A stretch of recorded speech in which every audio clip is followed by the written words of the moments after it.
entrego a Cristo mi Creador, Redentor, mi sustento, mi esperanza, mi Señor,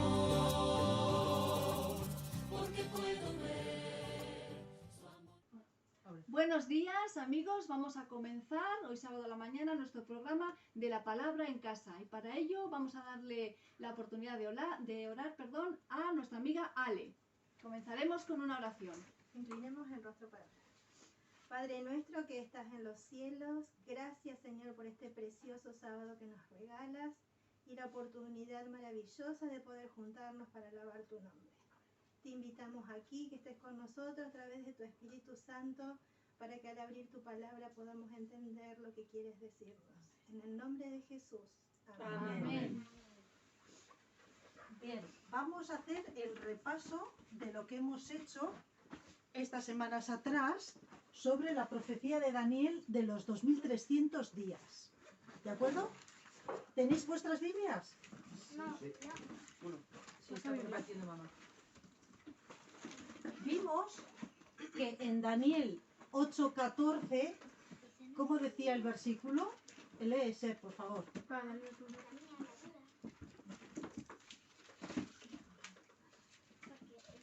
Daniel 8:14. Sí. ¿Quieres una letra más grande? Bueno, pues yo sí lo que...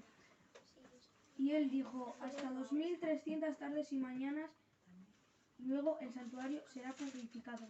Bien, vimos que los 2300 tardes y mañanas son días, porque la creación decía era la tarde y la mañana del primer día, del segundo día, entonces son días. Que equivalen a qué, Noa? ¿A qué equivalen los días? Años proféticos. Muy bien. Luego en Daniel 9:24, Joel, lee por favor. ¿Cómo, Daniel? 9:24.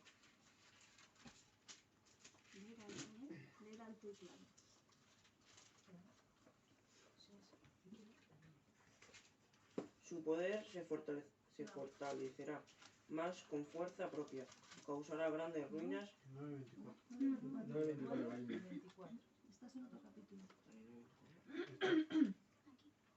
Daniel No, 9, es en la siguiente 24. página. Sí. Bueno, pues adelante. 70 semanas están cortadas para tu pueblo y santa ciudad, para acabar la prevaricación, poner fin al pecado, expiar la iniquidad, traer la justicia de los siglos, sellar la visión y profecía, y ungir al santo de los santos. Bien, en este versículo nos hace un resumen y dice, 70 semanas están determinadas para tu pueblo. 70 semanas era para el pueblo judío, en especial. ¿Y las 70 semanas a cuántos años equivalen, Sarai? A 49 años. Ah, eso, 70 490. semanas, ¿cuántos? A 490 años. Muy bien. Y luego vemos que en el versículo 25, Sarai, por favor, lee, especifica cómo se detalla lo de las 70 semanas, cómo se van a repartir. ¿Puedes leer, por favor? Alto, cariño, hazte claro. Entérate y entiende bien esto.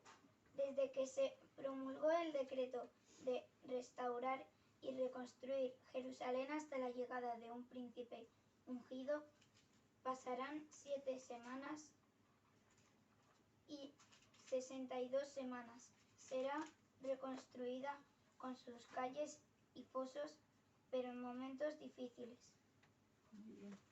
Bien. Entonces, ahí especifica que hay 7 semanas, 62 semanas y una semana. Es como cuando te dices, tienes una semana de vacaciones, 3 días a la playa, 3 días al monte y un día pues al parque acuático. Entonces te está especificando qué vas a hacer cada momento.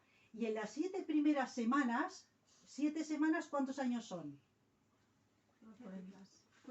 49 años. Proféticos, ¿no? Proféticas, eso. Exactamente. Proféticas. Entonces vemos que entonces se iba, empieza el versículo. diciendo, a ver, espera, un segundo, desde la salida de la orden para restaurar y edificar Jerusalén. O sea, el tiempo empieza a contar cuando sale la orden para restaurar el templo. ¿Por qué? Había habido una guerra, habían destruido Jerusalén, había sido destruido el templo, pero desde que se le da la orden para construirlo otra vez, que cuando se construyó otra vez fue en el templo donde estuvo Jesús, pues entonces desde ese momento empezaba a contar la profecía de las 2300 semanas. Y leemos en Esdras capítulo 6, verso 3, ¿quién lo puede leer? Esdras capítulo 6, verso 3, Noa. Espera que la yo busco. Espera que la yo busco. Esdras capítulo 6, verso 3. ¿Es de las 3? ¿Estas 3? 6. 6. 6, 3. No, perdón, 6, 3. Sí, sí, ese 6, es el 3. 3. Qué bueno. Alto, Noita. Alto, por favor. Bien alto, ¿eh? Espera un momento. Pues empieza el 3, pequeñito, eso es. En el primer año de su reinado, el rey Ciro promulgó el siguiente edicto con relación al templo de Dios en Jerusalén, que se edifique el templo como lugar donde se ofrezcan sacrificios y que se echen sus cimientos. Su altura será de 30 metros y de otros tantos su anchura 4,3 hileras de grandes piedras. Ya está, hasta ahí. Suficiente, gracias. Entonces, vemos, si leemos el capítulo 6 y el capítulo 7, vemos que es la orden para restaurar el templo. Y eso fue en el año 457, antes de Jesús. 457 años antes de Jesús. Tardaron 49 años, gracias. Tardaron 49 años en construir el templo. Entonces se acabó de construir el templo en el año 408. Entonces aquí empiezan las 62, continúan las 62 semanas. ¿Qué iba a pasar cuando transcurrieran las 62 semanas? Que iban, vamos a leer Daniel 9:25. Lo va a leer Eser, por favor. Perdón, el 9:26. Después de Ezequiel. 9:26. Alto, ¿eh? Las cosas. Después de Ezequiel, Daniel. Cuando queráis leer. Ya. Después de las 62 semanas se quitarán la vida al Mesías y nada ya le quedará. El pueblo de un príncipe que ha de venir destruirá la ciudad y el santuario. Su final llegará como una inundación y hasta el fin de la guerra durarán las devastaciones. Bien, como antes leyó Sarai, había 62 semanas hasta el Mesías príncipe. El Mesías, pero no en el nacimiento de Jesús, no, fue en el bautismo de Jesús, porque ese fue el ungimiento de Jesús. Eso lo dice Hechos 10:38. Lo va a leer Ita.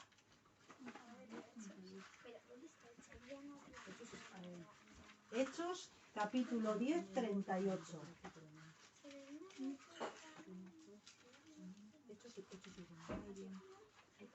¿Hechos qué? 10, 10:38. versículo 38. Las niñas. 10, 38. Dile la página. Hechos 10. Ahí no. ¿Está? Tira eso. Hechos 10, 10:38. 10, 38. Muy bien. Leo.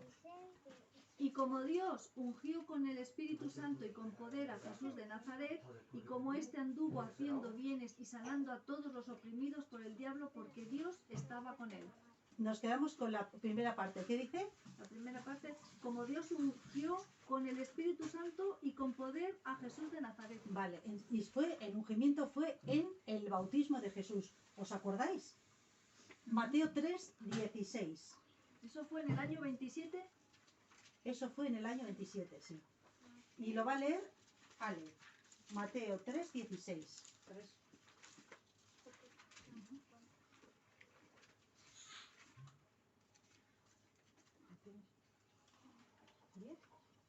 Mateo 10. Mateo, ¿qué? 3. 16. 3:16. Marcos. Dile la página de 3. No sé, a ver. No sé si la referencia. 12, 3. Leo, 3:16. versículo 16. Y Jesús, después que fue bautizado, subió luego del agua, y he aquí los cielos le fueron abiertos, y vio al Espíritu de Dios que descendía como paloma y venía sobre él. Sobre él.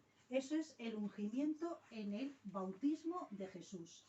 Y ahí empiezan las 62 semanas. Ahí termina, perdón, las 62 semanas, porque dice el versículo que hasta el Mesías príncipe, y luego lo que ha leído en el versículo 26 dice, y después de las 62 semanas, cuando se han acabado, dice, se quitará la vida al Mesías, mas no por sí, no iba a morir de viejo, no iba a tener un accidente, sino que le iban a asesinar.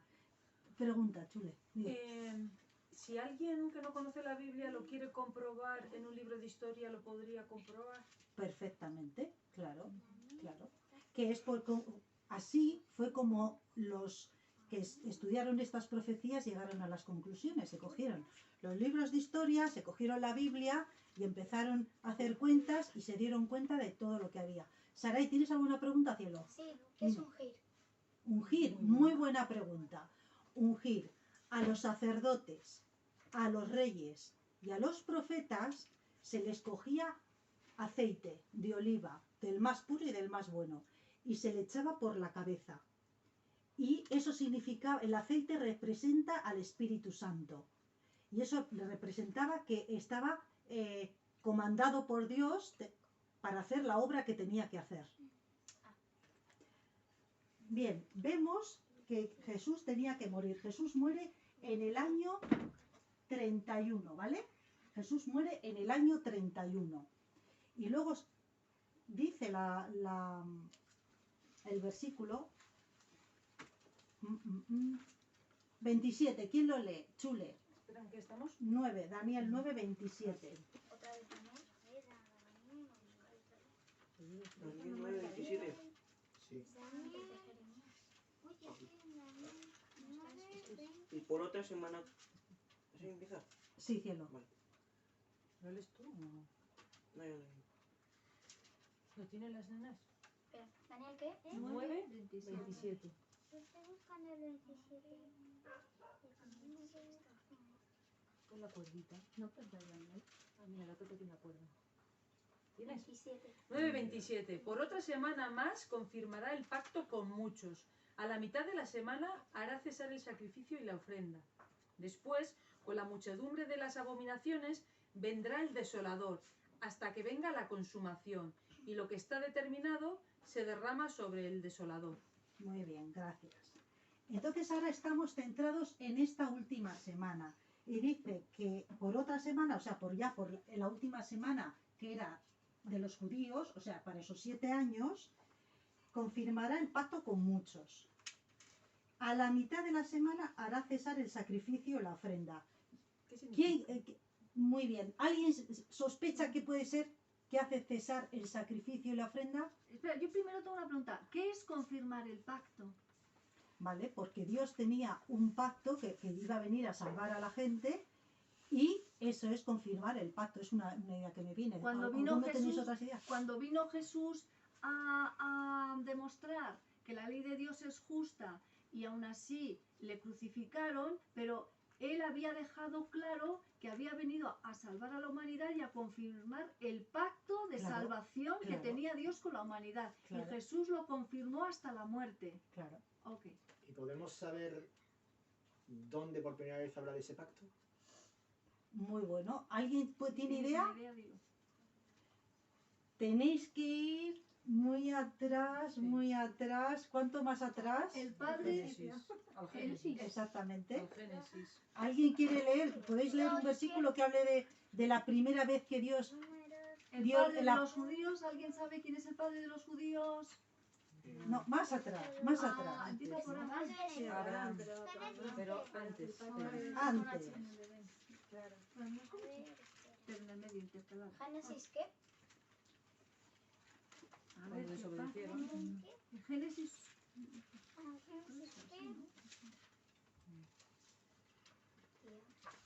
En Génesis 9, ¿no? O 3:15. Sí, incluso antes, cuando pecan. 3.15, sí, me suena. Bueno, sí, pues esa no. 3.15. José, pues léelo alto y claro. Venga, Génesis 3.15. Esto primero hay que ponerlo en contexto. Se lo dice Dios a Eva y a Adán y a la serpiente.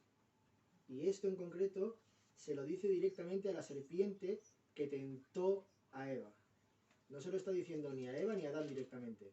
Estas son palabras de Dios a la serpiente. Y pondré enemistad entre ti y la mujer. ¿Qué mujer? Eva. Y entre tu simiente y su simiente. O sea, entre la descendencia de Eva y la descendencia del diablo, de la serpiente. Él te herirá en la cabeza. ¿Quién es ese él? La simiente de la mujer. Y tú le herirás el calcañar, el talón, dicen otras versiones. Y la simiente de la mujer es Cristo, que nació de la mujer, nació de María. Entonces, Cristo viene de la simiente de la mujer y es el que le hiere en la cabeza al diablo. Efectivamente, claro, cuando murió en la cruz, demostrando que la ley de Dios es perfecta y justa. Por eso Más- entonces dice, por otra semana más confirmará el pacto con muchos. O sea, eso que pasó en el principio, vengo para aseguraros que sigue siendo así y que voy a cumplirlo, ¿no? Claro, desde que fue ungido, bautizado con el Espíritu Santo, pues ya empezó a hacer su labor y a confirmar lo que Dios había dicho, porque Jesús podía haber dicho, bueno, ¿sabes qué? Creo que me echo para atrás, que no lo voy a hacer. Pero ya por esa semana ya se vio todo el recorrido de la vida de Jesús, que iba hacia la cruz y que iba a donde estaba predicho. José. Más tarde, como he dicho antesita, se lo dice al padre de la fe, a Abraham.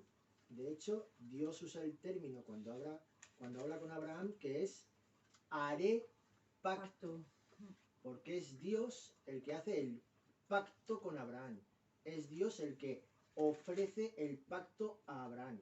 Aquí encontramos que el que es superior baja para hacer pacto con el que es inferior, no machacándole ni diciendo, no, le propone él un pacto a Abraham. ¿Y la confirmación de ese pacto dónde está? En Es la lo que hemos muerte de leído Cristo. Jesús en la cruz, que confirmó el pacto, como bien ha leído Amén. Ichu, efectivamente, en la última semana profética de las 70 semanas para los judíos. La última semana profética, los últimos 7 años. Vale, yo tengo una duda. O sea que las primeras 7 semanas son del 457 antes de Cristo al 408. Ahí tenemos las primeras 7. Reconstrucción del templo. Vale, del 408 hasta el ungimiento del Mesías, que es en el año 27 después de Cristo, ahí tenemos las otras 62 semanas. Así que hasta aquí hemos sumado 69 semanas, ¿no? Vale, nos queda una. Exacto. Vale. Y esa una, antes hemos leído que a mitad de semana. Sí. Va a pasar algo, sí. Sí, dice, a la mitad de la semana hará cesar el sacrificio y la ofrenda. Sabemos que Dios, cuando los israelitas pecaban, tenían que coger su corderito, llevarlo al templo, poner las manos encima, Señor, he hecho esto, perdóname, tal, he hecho lo otro. Y ponían todos sus pecados, lo ponían encima del corderito. Y luego el corderito era sacrificado. Eso era para que sepan que en un futuro iba a venir el Cordero de Dios que quita el pecado del mundo. Y representaban todos esos corderitos a Jesús. Entonces, a mitad de la semana, Jesús muere como el Cordero de Dios. ¿Qué pasa? Ya no necesitamos recordar que Jesús va a venir, porque ya vino y murió. Entonces, cesaron los sacrificios y cesaron las ofrendas. Ya no había que coger y llevar el corderito, ni hacer todas las cosas que hacían los judíos. Y dice, después, con la muchedumbre de las abominaciones, vendrá el desolador hasta que venga la consumación y de lo que está determinado se derrame sobre el desolador. Bien, ya pone la vista ya hasta el final, porque dice que hasta que venga la consumación, o sea, hasta que venga ya el fin total, o sea, que da una mirada más allá hasta el fin. Entonces, en el año 34 acaban los 490 años o las 70 semanas de los judíos, en el año 34. Ya se le acabó su oportunidad. Tuvieron una misión que hacer para Dios. No la hicieron y dijo Dios, qué pena, no habéis hecho lo que necesitaba que hicierais, pero voy a levantar otro pueblo. Pero ya no eran judíos descendientes de la sangre de Abraham, no eran familia de Abraham descendientes, no. Ahora eran de la fe de Abraham. Ahora eran por fe. ¿Y quiénes son? Los cristianos. Los que creían como creyó Abraham. Y entonces ya empezó el tiempo de los gentiles. Si a 2300 le quitamos 490, nos dan 1810. Entonces, si en el año 34 se acaban el tiempo de los judíos, sigue contando los 2300 días, ¿vale? ¿Entendemos?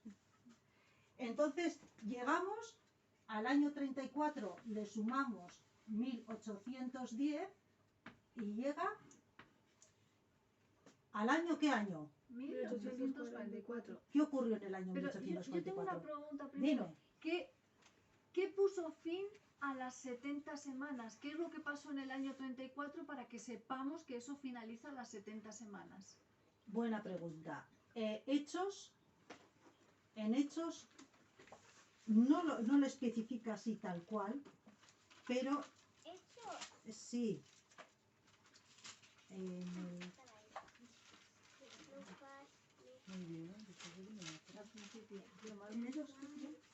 Antes de Romanos.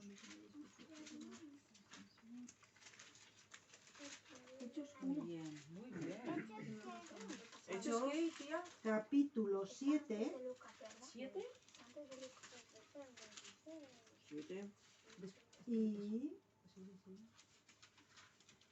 51 y 52. Capítulo 7, 59. Sí. 7, 51. Muy bien. 750, 750. Aquí. 1 y 2. 51 y Y lo va a leer Pili. 51 y 52. Sí. Hasta el 56. Duros de cerviz e incircuncisos del corazón y de oídos. Vosotros resistís siempre al Espíritu Santo como vuestros padres, así también vosotros. ¿A cuál de los profetas no persiguieron vuestros padres? Y mataron a los que anunciaron de antemano la venida del justo, de quien vosotros ahora habéis sido entregados y matadores. Entregadores y matadores. Bien. Hasta el 60. La muerte de Esteban. No hace falta. Bueno, el capítulo habla de la muerte de Esteban. Pero fíjate lo que ha dicho. ¿A cuál de vosotros, o sea, Dios les mandaba un profeta y les mandaba otro profeta y les mandaba... pero qué va, la gente no hacían caso. Y ya están diciendo, dice, ¿a cuál de los profetas no persiguieron vuestros padres? Al que no le mataban, le montaban un juicio o le montaban una bronca porque era profeta y estaba dando el mensaje de Dios, pero no querían escuchar. Entonces ya Dios dice que hasta aquí. Ese fue el evento el evento que la muerte de Esteban fue el evento que acabó las 70 semanas para los judíos. Y a partir de ahí empezaron ya a contar los 1810 años de los gentiles. Y llegamos a 1844. La gente piensa que en 1844 los adventistas descubrieron y dijeron que Jesús iba a venir. Eso no fue así. Había un señor que se llamaba Miller, ni siquiera había estado en la guerra de su país, de Estados Unidos, se había salvado milagrosamente, eso le hizo pensar mucho, empezó a leer la Biblia, tenían amigos que decían, pero ¿cómo vas a leer eso? ¿Pero qué dices? La Biblia. Y él empezó a estudiar porque le impresionó mucho lo que le pasó y que no murió, él vio un milagro. Se puso a estudiar y dijo, vaya, pero si me sale el 1844. Y ya él lo descubrió aproximadamente en el 1831 por ahí. Y la gente le decía a la familia, esto lo tiene que saber todo el mundo. Vea, que no, que yo a mi familia y a mis amigos o a la iglesia de mi pueblo, que no, que esto lo tiene que saber todo el mundo. Y dice él, no, si no vienen a decirme que vaya, yo no me voy a ningún sitio. Y entonces Dios dice, bueno, pues, y le mandó a alguien, le dijo, oye, que en mi pueblo falta alguien que este domingo, por favor, puedes ir a predicar. Vale, voy. Y empezó a contar todo esto. Eso fue como un reguero de pólvora. Pero más en el año 1833. Porque en Mateo vemos que habla de la segunda venida. Y dice que una de las cosas es que iban a caer las estrellas del cielo. Previamente, da 3. El terremoto de Lisboa, luego da el día oscuro y la caída de las estrellas. Y en el 1833 fue la caída de las estrellas. Salieron en todos los periódicos y todo el mundo decía, vaya, estuvieron viendo cayendo estrellas pero horas y horas. Salieron en todos los periódicos y la gente que leía la Biblia dice, pero si es esto lo que decía. Pero es que además habían escuchado a Miller que decía que el fin se acercaba. Y entonces no había internet, no había móviles, no había tele. Entonces la gente iba caminando de un pueblo a otro y se contaban las historias. La gente estaba deseando que venga un caminante para que coman en mi casa y cuéntame qué noticias hay. Bueno, pues tenéis que leer en el libro El conflicto de los siglos. Y ahí explica que cuando un barco llegaba, por ejemplo en Chile cuenta que llegaba un barco de otra parte del mundo, pues cuando la gente bajaba eran los marineros los que contaban las noticias de muy lejos. Y decían, ¿sabéis cuál es la noticia? Que Jesús va a venir. Kepa nos habló hace unas semanas, nos contaba que había un señor que se llamaba Wolf, que era un niño judío que a los 11 años le echaron de su casa, se fue por muchas partes, se fue creo que por 4 continentes y en todos los sitios donde iba se encontraba gente que esperaba a Jesús. O sea que Dios estaba preparando a la gente que sepa que Jesús va a venir. Porque las personas pensaban que el santuario, porque en el versículo, Daniel 8:14 dice que después de los 2300 días el santuario será purificado. Y pensaban que en santuario, ¿qué santuario? Si no había templo, había sido destruido también. Y decían, bueno, pues el santuario es la tierra. Y como se basaron en imaginaciones y no en la Biblia, pues erraron y Jesús no vino. Pero ¿cuál fue? La fecha era correcta. No era correcto el acontecimiento, exactamente. ¿Qué pasó en 1844? Podemos leer en Apocalipsis 6:13. No, en Daniel cuando dice que empezó el juicio. Y Daniel 7, Daniel 7, 18, no, 7:25 creo, por ahí. Vale. Un segundo. Vale, 10. Daniel 7, 10. Lo va a leer José. Daniel 7, 10, versículo 10. vale. Daniel 7:10 dice así.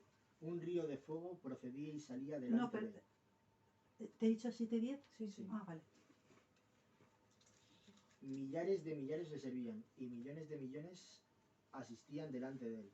El juez se sentó y los libros fueron abiertos. Exactamente. El evento no era que Jesús iba a venir, era que se iba a empezar el juicio en el cielo. Eso era el evento. Entonces, ahí ya empezó el juicio de los muertos. Pero también empieza el principio del fin. ¿Qué quiero decir con esto? Imagínate que es el día de tu cumpleaños y es por la mañana. Todo ese día son un montón de horas que es tu cumpleaños, pero estás por la mañana, todavía falta para acabar el día. Pues el evento es lo mismo. Empezó el evento, en ese momento empezó el fin. No es el fin del fin, era el principio del fin, ¿entendemos? Bien, pues hasta aquí básicamente es el resumen. ¿Tenéis preguntas? Bueno, hemos leído 7:10, lo que hemos leído, un río de fuego que salía delante de él, millares... ¿Cómo lo ubicas en 1844? Porque es cuando, vale, Apocalipsis 14 dice, el mensaje de los 3 ángeles son 3. Y el primer mensaje, vamos a leerlos. Léelo tú, Kepa. ¿14 qué? Pues ahora te digo. 7. Apocalipsis. 14, 7. Decía a gran voz, reverenciad a Dios y dadle honra, porque ha llegado la hora de su juicio, y adorad al que hizo el cielo y la tierra, el mar y las fuentes de las aguas. Bien, este es el último mensaje de Dios a la tierra, el mensaje de los 3 ángeles, que está diciendo que ha llegado un juicio, que hay que adorar a Dios, hay que salirse de las doctrinas falsas y no hay que adorar a la bestia. Entonces son esos 3 mensajes. Y como empieza el fin, el primer mensaje es, ha venido el juicio. Chule. ¿Por qué si es tan claro calcularlo y verlo así hay tantas denominaciones, tantas iglesias, aunque sea evangélicas, sin Sí. pensar en otras ramas? Sí. ¿Por qué si es tan claro hay tantas...? Yo creo que es por nuestros preconceptos. ¿Y por qué? A mí me enseñaron de pequeña esto y o te enseñan una cosa y dices, no, a mí mi abuela decía esto y lo que vale mi abuela, hay gente que le vale más que lo que le dice la palabra de Dios. Y luego porque hay a la gente que no le gusta ser diferente y hay gente que no le gusta estudiar y hay gente que prefiere no estudiar la Biblia y que me cuenten. Y luego si creo una cosa tengo que ser consecuente con lo que creo. Entonces digo, igual no me apetece mucho ser consecuente, exactamente. Y hay gente que prefiero no saber, no, yo no quiero saber nada, yo no quiero saber nada, porque, pero el Señor te da las oportunidades. ¿Ita, José? Sí, yo creo que hay tantas religiones como preconceptos. ¿Verdad? Solo hay una y está escrita en la Biblia. Ahora, si cada persona que cogemos la Biblia interpretamos a nuestra manera, ya no somos fieles al texto y acabamos de inaugurar una religión. Si eso lo hacemos cada uno, habría, pues cada opinión es una religión. ¿Cómo acabar con esto? Muy fácil, ir a la iglesia, a la Biblia y no dejar lugar a interpretaciones humanas. Si no dejamos lugar a interpretaciones humanas, no nos salimos de la palabra de Dios. Pero, vuelvo a decir, hay tantas religiones como interpretaciones se sacan de la Biblia. Por desgracia. José. La pregunta que tú te has hecho es muy pertinente. ¿Cómo es posible que estudiando la Biblia algunos piensen unas cosas y otros piensen otras, si todos estamos estudiando la palabra de Dios? Bien, la cuestión es cómo estudiamos la Biblia. ¿Hacemos caso a cómo Dios nos enseñó a estudiar la Biblia o nosotros nos inventamos métodos para acercarnos a la Biblia? Tú imagínate que en 1844 nosotros somos los que estamos estudiando la Biblia, ¿de acuerdo? Y como Cristo no ha venido, algunos se enfadan y dicen, no, el método que usábamos está mal, hay que usar uno distinto. O no hay Dios, o no Dios hay se ha equivocado. o Dios se ha equivocado, o nos ha mentido. Y entonces un grupo de personas empiezan a estudiarlo de una manera. ¿Cómo salen de ahí? Pues salen los que hoy en día se llaman metodistas. Otros usan otro método. Ahí tienes a los católicos. Otros usan otro método. Ahí tienes a los mormones. Pero sin embargo, hubo un grupo de personas que dijeron, nosotros nos hemos equivocado. ¿De acuerdo? Dios no se equivoca, soy yo el que se ha equivocado. Y el método que Dios me ha dado para estudiar la Biblia es bueno. Así que tengo que arrodillarme, humillarme, reconocer que me he equivocado, pedirle la dirección a Dios y seguir estudiando según Él me ha dicho que lo estudie. Y esas personas son los que más tarde se convirtieron en los adventistas del séptimo día. Personas que siguen acercándose a la palabra de Dios según Dios quiere que lo hagamos, no según nosotros queremos hacerlo. Por eso hay otras religiones que llegan a conclusiones distintas. ¿Lo has entendido ahora mejor? Yo tengo otra explicación que no se riñe con esa y que en un principio el cristianismo se movía por espíritu, por crecimiento, por libertad, por igualdad, se expandió como la pólvora en el Imperio Romano, en todos los extractos de la sociedad jerárquica romana, y eso para un sistema como el romano era un peligro. La única forma que tuvo que luchar contra eso fue cristianizarse. O sea, si no puedes con ellos, únete a ellos. A lo largo de toda la historia, las diferentes religiones lo único que han sido formas de control. Formas de control para tener a todos controladitos. El verdadero cristianismo está en la libertad. Dios es libertad, Dios es amor. Y si todos, sin prejuicio alguno, estudiáramos la Biblia sinceramente y con amor hacia el prójimo que piense o que interprete diferente, pues eso es cristianismo verdadero. ¿Por qué hay tantas religiones? Porque hay ansias de control de todos los seres humanos y que no se te desmadre el rebaño. Porque si no fuera por eso, no tendríamos problemas de estudiar la Biblia, equivocarnos, reconocer que nos equivocamos, aprender y aprender juntos. Y aunque tú pienses diferente o interpretes diferente o tengas un concepto diferente, crecer juntos. Sí. Pero las marcas, las diferencias, divide y vencerás es la estrategia más fuerte. Primera pregunta más, ¿no? Bueno, pues vamos a hacer una oración. ¿Alguien quiere hacer una oración para terminar? Saray, muy Saray. bien. Pues Saray. Señor que estás en los cielos, gracias por el maravilloso día que nos estás dando, porque una vez más nos hemos reunido aquí para leer la Biblia y hablar sobre ti. Y hemos aprendido un poco más. Ayuda a todo el mundo que no se puede permitir una Biblia o algo para poder leer tu palabra. Y gracias por todo lo bueno que nos das. En nombre de Jesús, amén. Amén, Señor. Gracias. Feliz sábado. Feliz sábado. Redentor, mi sustento, mi esperanza, mi Señor, porque puedo ver su amor infinito en las estrellas o el sol, o la belleza de una flor en mi jardín. Cantaré a Dios con alegría y con fervor, todo lo creo y regalo. Y bueno, pues esta ha sido la profecía de Daniel, el capítulo 3. Y Gracias por ver este vídeo. Somos La Palabra en Casa y os esperamos el próximo sábado. Darle like y suscribiros, que tengáis buena semana y que Dios os bendiga.